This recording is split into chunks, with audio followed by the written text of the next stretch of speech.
सच्चा गुरु वही है जो हमें अपनी पूजा करने के लिए न कहे, जो हमें भगवान की पूजा करने के लिए प्रेरित करे। गुरु को भगवान के तुल्य मानने से आपकी समस्या हल होगी, नहीं तो होए को नहीं।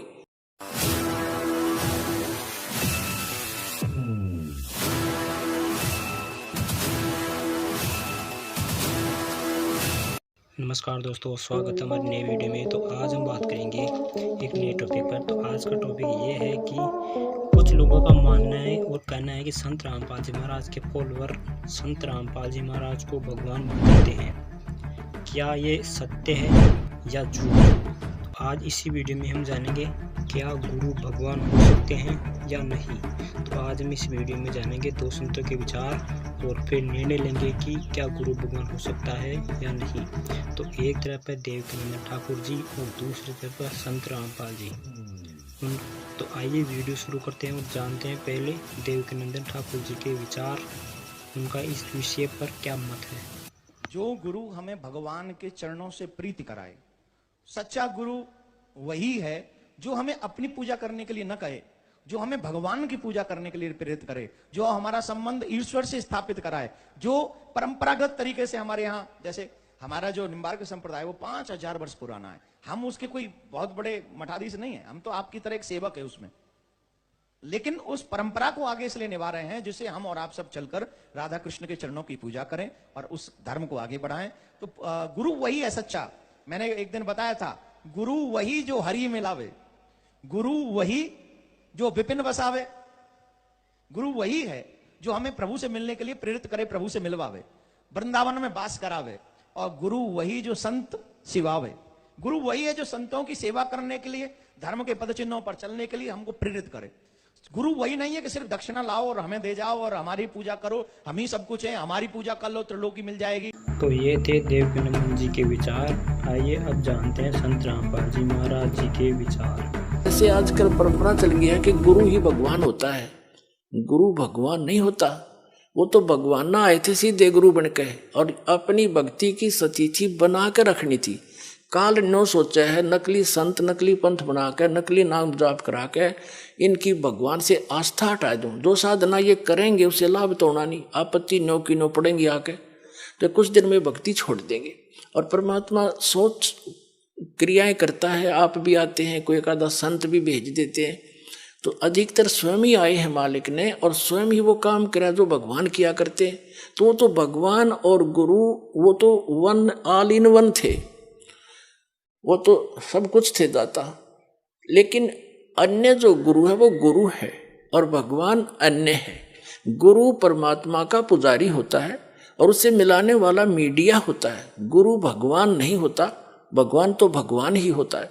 लेकिन उस परमात्मा को पाने के लिए एक विधि बताई है परमात्मा ने कि अपने गुरु को आप एज ए गॉड ट्रीट करना, उससे भगवान की तरह व्यवहार करना, ताकि जब तुम यहां से जाओगे इसी रूप में आगे भगवान परीक्षार्थ बैठेगा। और यहां जैसा व्यवहार आप कर रहे हो, जैसे विचार अपने गुरुजी के प्रति रखते हो, वो वहां भी होंगे। तो वहां जैसी आपकी व्यवहार विचार त्रुटि युक्त होंगे तो वहां से आपको रिजेक्ट कर दिया जाएगा, फिर वापस गिर जाओगे। तो इसलिए परमात्मा कहते हैं गुरु मानुष कर जानते ते नरकइये अंध, महादुखी संसार में आज्ञा काल के फंद। गुरु गोविंद कर जानियो रहियो बचन समाए, और मिले ते दंडवत बंदगी नहीं पल पल ध्यान लगाए। अब कहने का भाव क्या है कि जैसे ये दास है और इस दास के स्थान पर भगवान आ सकते थे, वो आ जाएं, और आप उनको खोज रहे हो भगवान अब यहां आ जाए, वो भगवान आपका कैसा व्यवहार होगा जैसा इस दास के प्रति आपका है। अब उस परमात्मा के प्रति जो आपका भाव बनेगा और वो भाव इस दास के प्रति नहीं है तो वहां भी नहीं बनेगा आपका फिर उसके प्रति। अब जैसे परमात्मा यहाँ आ जाए आपको, जिसकी आप खोज कर रहे हो, तो किस प्रकार लपटोगे उसके चरणों में, रोगे, मुंह की तरफ देखोगे, 100 बार शुक्र मनाओगे, भगवान बड़े भाग जागे, दर्शन होगे। जिस भगवान को हम खोज रहे हैं और वो आज इस दास के स्थान पर होता, वो तो हजारों बार हुए हैं, रहे हैं दाता, हम नहीं समझ सके। उसको जन साधारण एक भक्त संत समझ कर हमने उनसे डील किया। आप जो व्यवहार मेरे से कर रहे हो वैसा उसके साथ करोगे, तो परमात्मा वहां जब जाएगा तो यहां ये सोचकर हमने गुरुदेव से डील करना चाहिए कि मान लियो भगवान बैठे हमारे सामने, भगवान के सामने कपट से बात नहीं की जा सकती। जो वचन जो आदेश देव श्रोधार्य होना चाहिए, अपनी नहीं चलानी चाहिए, क्योंकि वो आपके हितैषी हैं, आपका बुरा नहीं चाहते, केवल भले के लिए आपको आदेश देंगे ऐसा नहीं करना, ऐसा नहीं करना, केवल ऐसा ही करना। तो ये तुम वचन मानोगे तो भगत बनोगे और आपका कल्याण होगा। यह कहते मुख पर वचन करे पर माना और घर पर जाकर करे विज्ञाना। मुख पर तो गुरु जी की बात मान ले, हाँ जी, और घर जाकर न सोचो ना, नो थोड़ा ऐसे थोड़ा करना है, बताइए मर्यादा कैसे छोड़ेंगे। तो फिर के खाक से सो तुम, जो गुरु वचन पर डट गए कट गए फंद 84 के, भाई जो गुरु वचन पर डट गए कट गए फंद 84। तो गुरु, वो तो गुरु रूप में आए थे मालिक ही, लेकिन दास गुरु रूप में मालिक नहीं, उस मालिक का दास समझो। लेकिन गुरु को भगवान के तुल्य मानने से आपकी समस्या हल होगी, नहीं तो होए को नहीं। जैसे एक मैथमेटिक्स का, एक गणित का प्रश्न होता है ऋण का, उसमें मूलधन ज्ञात करना होता है। तो मूलधन तो होता करोड़ों रुपए में, अरबों में। उस अरबों करोड़ों वाले मूलधन को प्राप्त करने के लिए मानना पड़ता है, मान लीजिए मूलधन 100 रुपये। वो मूलधन 100 रुपये होता नहीं, लेकिन उसको मूलधन मानने बिना वो करोड़ों अरबों वाला मूलधन आपको मिल नहीं सकता। तो जो परमात्मा है वो तो परमात्मा है, वो तो समर्थ है, लेकिन उस समर्थ को पाने के लिए इस दास को आपने मानना पड़ेगा मूलधन, यानी गुरु मान ले भगवान।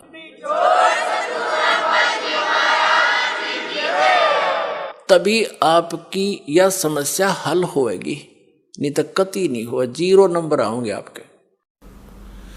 अब प्रसंग चल रहा है कि ये जो काल कौन है और ब्रह्मा विष्णु महेश की क्या जन्म मृत्यु होती है। अब ब्रह्मा जी, श्री विष्णु जी, श्री शिव जी की जानकारी हमें उनकी जीवनी से हुई है, और इन महापुरुषों की जीवनी कहाँ वर्णित है? पुराणों में। जितने भी पवित्र हिंदू धर्म के आचार्य गुरु हुए हैं वो यही कहते हैं कि शिव पुराण में ऐसा लिखा है, विष्णु पुराण में ऐसा लिखा है, और ब्रह्मा पुराण में ऐसा लिखा है, श्री देवी पुराण में ऐसा लिखा है, और श्रीमद् भगवद गीता में ऐसा लिखा है, और पवित्र वेदों में ऐसा लिखा है। तो उनके इस वक्तव्य को हमने सच्चा माना, क्योंकि ये संस्कृत जानते हैं, सभी सदग्रंथ संस्कृत में लिपिबद्ध है। तो भोले श्रद्धालुओं ने उन अज्ञानियों के वक्तव्यों को शास्त्र अनुकूल मानकर सिरोधार्य कर रखा है। अब परमेश्वर पूर्ण ब्रह्म कबीर देव जी सारी सृष्टि के रचनहार ने स्वयं आकर के इस काल के जाल का भांडा फोड़ किया है। इसने जो जुल्म अत्याचार हमारे ऊपर कर रखे हैं, उस परमेश्वर ने स्वयं आकर हमें बताया। 600 वर्ष पहले परमेश्वर कबीर देव जी ने यही ज्ञान दिया था जो आज पवित्र पुराणों में, पवित्र वेदों में, पवित्र श्रीमद् भगवद गीता जी में आज वर्णित पाया, उनके अंदर लिखा पाया। और उस समय के ये नकली गुरु आचार्य ये कहा करते थे कबीर जी तो जुलाहा है और शूद्र जाति से संबंध रखता है, इसको किसी ब्राह्मण ने शिक्षा नहीं दी, ये सदग्रंथों के बारे में क्या जाने, ये झूठ बोल रहा है। परमेश्वर 600 वर्ष पहले कहा करते थे कि ब्रह्मा विष्णु महेश जी ये नासवान हैं, इनकी जन्म मृत्यु होती है, ये अविनाशी नहीं है, ये कंप्लीट गॉड नहीं है, ये अखिल ब्रह्मांड के नायक नहीं है, ये पूर्ण परमात्मा नहीं है। और इनकी साधना करने वाले संकटों से मुक्त नहीं हो सकते। तो उस समय इन परमात्मा के सतवचनों का इतना जोर शोर से विरोध किया, उन नकली गुरुओं ने जनता को भ्रमित कर दिया कि वह कबीर जुलाहा झूठा है, हमारे देवी देवताओं के बारे में ऊट पटांग बोलता है, उनका अपमान करता है, और परमेश्वर के पीछे हमें लगा दिया उन दुष्टों ने। हमें भी पाप का भागी बनाया और आप भी घोर पाप के भागी बने। वही ज्ञान जो 600 वर्ष पहले परमेश्वर कबीर देव जी ने बताया था, आज ये दास आपको परमेश्वर के ज्ञान को अपने सदग्रंथों से मेल करके रूबरू करा रहा है। और पुण्यात्मा जो अच्छी आत्मा है, बुद्धिमान है, वो तुरंत इसको समझ रहे हैं और इन नकली गुरुओं के जो है उद्देश्य से भी परिचित हो रहे हैं कि ये क्या चाहते हैं। इनका उद्देश्य सदा ये रहा है कि हम जनता को सच्चाई से दूर रखें ताकि इनके ये रोजी रोटी बनी रहे, इनका आचार्य पद सुरक्षित रहे, इनका गुरु पद सुरक्षित रहे, और इनको जनता के कल्याण से कोई लेन देन नहीं। यदि ये सत्य में वास्तव में जनता के हितैषी हैं, ये गुरु नकली और ये महंत अपना जीवन नष्ट कर रहे हैं, अगर ये हितैषी हैं तो इस ज्ञान को समझे और गहराई से सोचे तुम क्या कर रहे हो, क्या करना चाहिए था, तुम कितने दोषी हो भगवान के, और स्वीकार करें, सरेंडर करें इस ज्ञान के सामने कि हमारे पास ज्ञान नहीं है, नहीं तो आओ मैदान में और प्रमाणित करो अपने ज्ञान को किसी सदग्रंथ के साथ से। अब यह आध्यात्मिक ज्ञान चर्चा एक प्रोग्राम स्पॉन्सर करवाया जा रहा है भक्तों के द्वारा। अब इसमें देखते हैं कितने लोग आते हैं। यदि ये हितैषी हैं जनता के तो आएंगे और अपने विचार व्यक्त करेंगे, और साथ में फिर दास भी अपना टिप्पणी करेगा, विचार देगा। अब जिसको अच्छा लगेगा पुण्यात्मा स्वीकार कर लेंगी, ये भ्रमित ना रहेंगी।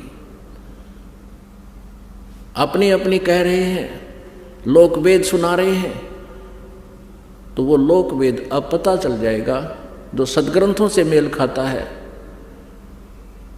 वो ज्ञान तत्व ज्ञान है, और जो सदग्रंथों से शास्त्रों से बाहर है, आउट ऑफ सिलेबस उनके विचार हैं, तो वो तत्व ज्ञान नहीं, वो कोरा अज्ञान है।